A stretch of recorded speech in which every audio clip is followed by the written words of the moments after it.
Assalamualaikum warahmatullahi wabarakatuh. Kami dari kelompok 3 ISB akan mempresentasikan materi tentang manusia dan peradaban. Perkenalkan, nama saya Abdurrahman Fatulwaji, NPM 23250003. Di sini saya akan membawakan materi pertama, yaitu konsep peradaban. Peradaban memiliki kaitan yang erat dengan kebudayaan. Kebudayaan pada hakikatnya adalah hasil cipta dan rasa dan karsa manusia dalam memenuhi kebutuhan hidupnya. Kemampuan cipta akal manusia menghasilkan ilmu pengetahuan. Kemampuan rasa manusia melalui alat-alat inderanya menghasilkan beragam barang seni dan bentuk-bentuk kesenian. Sedangkan karsa manusia mengenai kesempurnaan hidup, kemuliaan, dan kebahagiaan, sehingga menghasilkan berbagai aktivitas hidup manusia untuk memenuhi kebutuhannya. Hasil atau produk kebudayaan manusia inilah yang menghasilkan peradaban. Nama saya Prameno Dwi Ardani, NPM 23250027. Saya di sini akan melanjutkan materi yaitu yang kedua, manusia sebagai makhluk beradab dan masyarakat adab. Manusia sebagai makhluk beradab memiliki pengertian bahwa pribadi manusia itu memiliki potensi untuk berlaku sopan, berakhlak, dan berbudi pekerti luhur. Manusia yang beradab mampu menyeimbangkan antara cipta, rasa, dan karsa yang dibuat suatu kebaikan. Sebaliknya, jika manusia tidak beradab adalah orang yang memperlakukan tidak baik, seperti berakhlaknya buruk dan tidak memiliki budi pekerti luhur yang baik. Manusia yang tidak beradab tidak mampu menyeimbangkan antara cipta, rasa, dan karsa. Jadi cenderungnya manusia yang tidak beradab adalah manusia yang tidak mengabaikan pengaruh atau tanggung jawab untuk berbuat suatu kebaikan.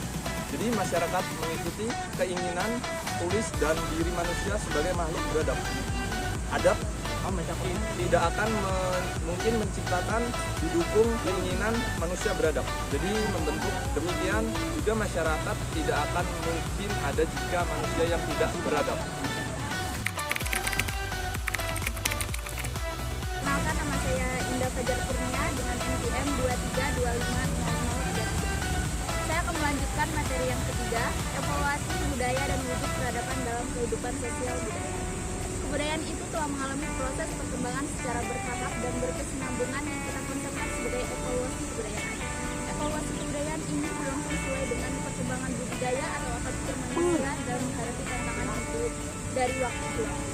Proses evaluasi untuk setiap kelompok masyarakat di berbagai tempat berbeda-beda, bergantung pada tantangan, lingkungan, dan kemampuan intelektual manusia untuk mengantisipasi tantangan tadi.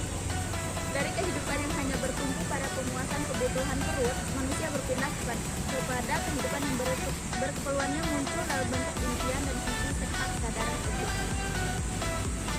Semakin manusia itu menang dalam upaya menaklukkan alam, semakin jelas keinginan dan keperluannya berawal dari berbarisme, manusia akhirnya menemukan jalan ke arah peradaban. Manusia berkembang dari homo menjadi human karena kebudayaan dan peradaban yang diciptakan. Nama saya Rofi Indo, NPM 23250030. Di sini saya akan menjelaskan dinamika peradaban global. Mobilitas di antara bangsa seperti saat ini menjadi salah satu dari ciri kuat perkembangan masyarakat global. Mobilitas yang dilakukan atas alasan apapun yang menjadi fenomena penting yang menandai terbukanya batasan rutinitas kehidupan di berbagai negara. Belahan dunia namun pun demikian tidak dapat disangkal pula berbagai demikian model dan berkembangan mobilitas antar bangsa.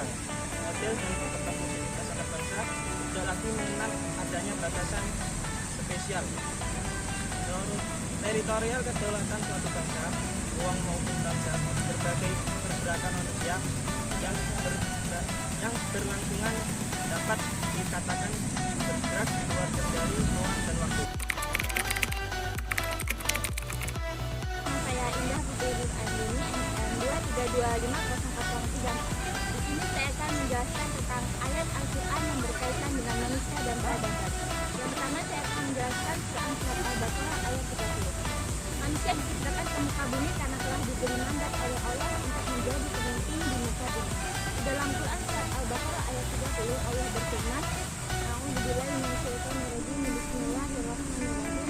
Wa wa idh qala rabbuka lil malaikati inni ja'ilun fil ardi khalifah qalu ataj'alu fiha man yufsidu fiha wa yasfiku dima wa nahnu nusabbihu bihamdika wa nuqaddisu lak qala inni a'lamu ma la ta'lamun. Artinya, dan ingatlah ketika Tuhan berfirman kepada para malaikat, aku hendak menjadikan khalifah di bumi. Mereka berkata, apakah engkau hendak menjadikan orang yang merusak dan menumpahkan darah di sana, sedangkan kami tetap mengujimu dan memiliki tanaman? Dia berfirman, sungguh aku mengetahui apa yang tidak kamu ketahui. Perkenalkan, nama saya Fatina Azhara dengan NPM 23250031.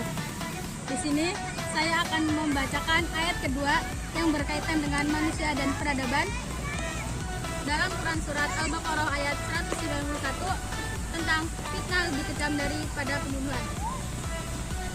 A'udzubillahi minasyaitonirrajim.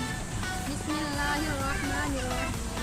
Waqtuluhum haitsu taqiftumuhum wa akhrijuhum min haitsu akhrajukum wal fitnatu ashaddu minal qatl wala tuqatiluhum indal masjidil haram hatta yuqatilukum fihi fa in tuqatiluhum faqtuluhum fa in qatalukum faqtuluhum kadzalika jazaa'ul kafirin. Artinya, dan bunuhlah mereka di mana saja kamu jumpai mereka, dan usirlah mereka di tempat mereka telah mengusir kamu, Mekah. Dan fitnah itu lebih besar bahayanya daripada pembunuhan.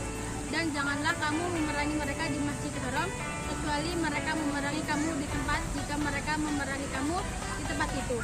Maka bunuhlah mereka. Demikianlah balasan dari orang-orang kafir. Quran surat Al-Baqarah ayat 191.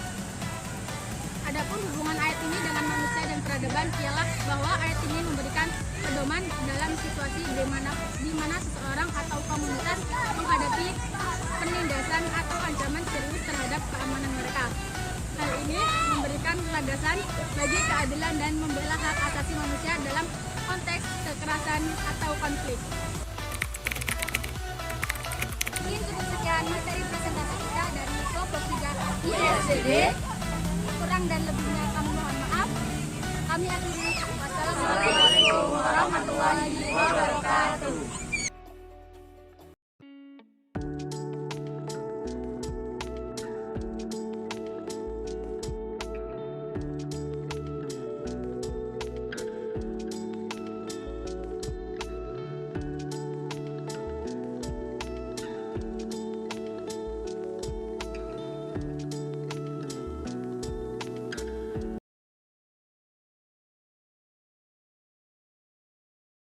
Audio Jungle.